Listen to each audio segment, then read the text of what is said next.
हमारे पास अनिल कुमार जी का पोर्टफोलियो आया हुआ है, इसे मैं शेयर करती हूँ आपके साथ। अनिल जी जो हैं 7,500 रुपये की सिप हर महीने कर रहे हैं और इनके पोर्टफोलियो में है पराग पारिक का फ्लेक्सी कैप 2000 की सिप, निपॉन इंडिया का लार्ज कैप 2000 की सिप, मोतीलाल ओसवाल का मिड कैप 1500 की सिप, टाटा का स्मॉल कैप 1500 की सिप, कोटक का मल्टी कैप जिसमें ये 500 रुपये की सिप कर रहे हैं। 20 साल का नजरिया है, 1 करोड़ के टारगेट पर पहुंचना चाहते हैं। मैंने जैसे पहले बताया 7,500 रुपये हर महीने डाल रहे हैं और इसे 10% से स्टेप अप भी करेंगे। तो जितेंद्र सर, आपको क्या लगता है, अनिल जी ने ये पोर्टफोलियो बनाया है कि 20 साल में वो 1 करोड़ तक पहुंच जाएं? वैसे अनिल जी हमारे साथ फोन लाइन पर भी हैं तो उन्हें भी हेलो कह लेते हैं। अनिल जी नमस्ते, स्वागत है आपका मनी 9 में। कहाँ से जुड़े हैं सर? नमस्कार मैडम, थैंक यू मेरा क्वेरी लेने के लिए। मैं छत्तीसगढ़ के बिलासपुर जिले से हूँ मैडम।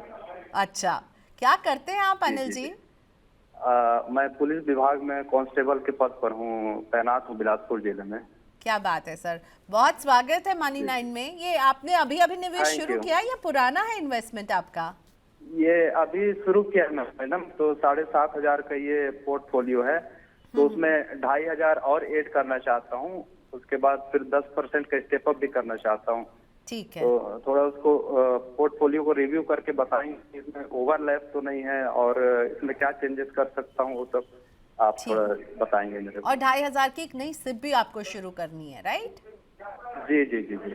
ठीक है, चलिए अनिल जी, शुक्रिया हमसे बात करने के लिए। अनिल जी का सवाल, और अनिल जी ने भी खुद भी एक एडिशन किया है कि भाई 7,500 है, 2,500 की सिप वो एक और ऐड करेंगे, फिर एक ईयरली 10% का स्टेप अप भी लेंगे।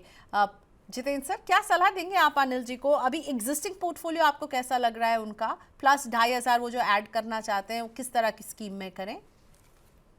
देखिए, 20 साल के अंदर 1 करोड़ तो इनका टारगेट आसानी से अचीव हो जाएगा। जितना कंट्रीब्यूशन ये कर रहे हैं और स्टेप अप अगर करते हैं तो मुझे लगता है बल्कि 1 करोड़ से ये अच्छे कॉर्पस पे 20 साल के बाद बैठे होंगे।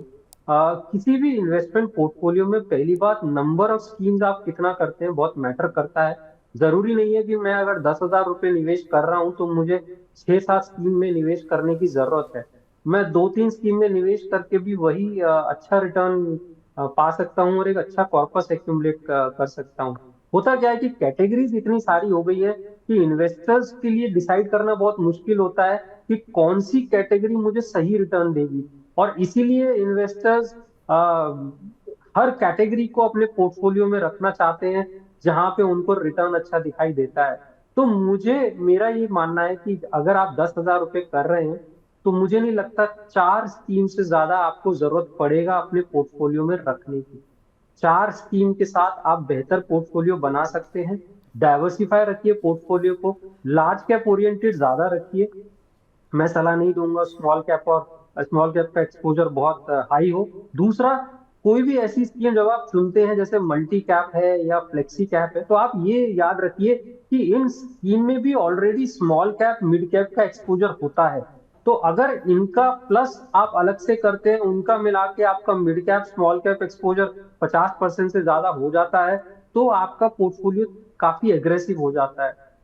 तो इसलिए पोर्टफोलियो के अंदर 4 स्कीम से ज्यादा आपको जरूरत नहीं है। 70% आप लार्ज कैप रखिए, बाकी 30% है आप जो है दूसरी कैटेगरीज चुन सकते हैं। साथ ही साथ एक प्रॉपर एसेट एलोकेशन चुनिए, और एसेट एलोकेशन में गोल्ड का भी उतना ही हिस्सा होता है। तो इसलिए इक्विटी, डेट, गोल्ड, इनका एक मिक्सचर बनाइए पोर्टफोलियो में। और 4 स्कीम है, 3 आपकी इक्विटी म्यूचुअल फंड स्कीम हो गई, एक गोल्ड म्यूचुअल फंड स्कीम हो गई, एक बड़ा अच्छा एसेट एलोकेशन बनेगा। मेरी राय में वहां तक रेस्ट्रिक्ट रखिए, उससे ज्यादा आपको डाइवर्सिफाई करने की जरूरत नहीं है। और ओवरऑल पोर्टफोलियो में देखिए कि आपका ओवरऑल पोर्टफोलियो में लार्ज कैप कितना हो रहा है, जो कि 70% होना चाहिए। लार्ज कैप 70%, 30% में बाकी सब कुछ। और अभी केवल और केवल हमें इक्विटी नज़र आ रहा है, तो आपको इक्विटी के साथ साथ इसमें डेट और गोल्ड भी जो है शामिल करना चाहिए अपने पोर्टफोलियो में। तो अगर डेट और गोल्ड की हम बात करें तो इसे किस तरह से ऐड करें? गोल्ड के लिए भी एक गोल्ड म्यूचुअल फंड ले, डेट के लिए भी एक डेट म्यूचुअल फंड ले? देखिए गोल्ड के लिए गोल्ड म्यूचुअल फंड है, अच्छे ऑप्शन है। और किसी भी एसेट एलोकेशन में गोल्ड 10 से 15% तक गोल्ड अगर म्यूचुअल फंड है तो मेरी राय में एक अच्छा एसेट एलोकेशन है।